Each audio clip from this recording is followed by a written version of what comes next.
Every 25th of the month, Zinlei got three things: her salary, a bank notification, and "Hi my baby." Just a small thing.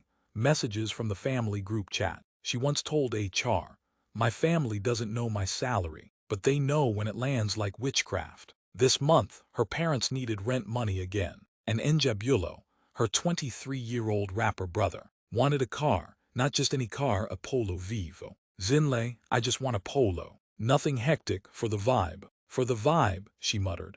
"Is the vibe offering petrol money too?" Enjabulo had a vision: music videos, babes, gigs, and Zinlei's wallet was apparently the launchpad. She arrived for a meal but found a boardroom ambush, disguised with chakalaka and roast chicken. Her dad stood up like a pastor mid-sermon. "Our son is ready to rise." Zinlei blinked slowly. "Rise, you mean from the couch?" "Zinlei, don't be mean," her mom said and added gently. "He just needs a push, that's all." "He needs a job," Zinlei replied. Enjabulo grinned. "Imagine me pulling up in a Polo. Babes jumping, cameras rolling. You don't even have a license," she snapped. "Yet," he said proudly, as if he'd just completed a degree. Anthem by chimed in. "Family is your first investment," Zinlei replied. "And this investment's yielding zero dividends and a lot of fuel receipts." She bought the Polo because she loved her brother, and because he once cried and said, "If you believe in me, this is your moment to prove it." It was the worst TED Talk ever. He posted, #Zinlei whip tour loading. 2 weeks later, he asked for money for car mats. "Are you planning to tour the country or your future?" She replied, deleting her banking app in emotional protest. "Do they think you're opera?" Chili asked. "With a Woolies wrap salary," Zinlei replied. "And I've never even been on a boat." "You've paid for cars, rent, DSTV, a funeral, and a cracked iPhone screen. You're basically a black tax." "I'm gonna write a memoir," Zinlei said.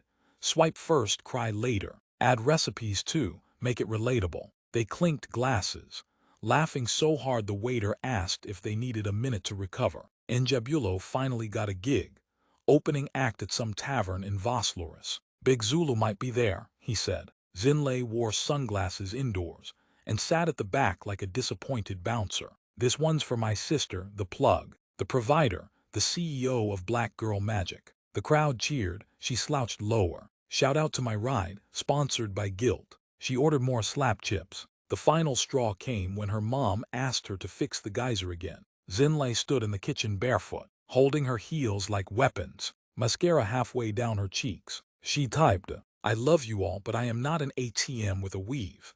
I am your daughter." Then she switched off her phone, poured herself wine like it owed her rent, and exhaled. She booked a cabin in Mpumalanga, a solo trip. She hiked, slept, ate like a queen, didn't worry about petrol or car insurance. She journaled, "I am not selfish. I am setting myself free. Even birds leave the nest. Even apps crash." She met a guy named Tishipo who owned bees. She considered marrying him just for the peace and honey. Back home, she had 46 messages. One voice note from Enjabulo. "Sis, can I send you my new single? Boundaries and Bay Goals. Very mature vibes." She replied, "Only if I get R5 per stream." He sent laughing emojis. Zinlei still helps, but now she has a spreadsheet, receipts, and rules. Her parents ask nicely. Enjabulo has a part-time job and a better attitude. Lethu graduated. Zinlei renamed the family group chat. Not your sponsor. And that, dear listeners, is how you go from bank to boundary queen. With love, tears, and a Polo Vivo. What have you learned from this story? Would you also do like Zinlei? Let us know in the comments section. And please like, subscribe, and share. Thank you.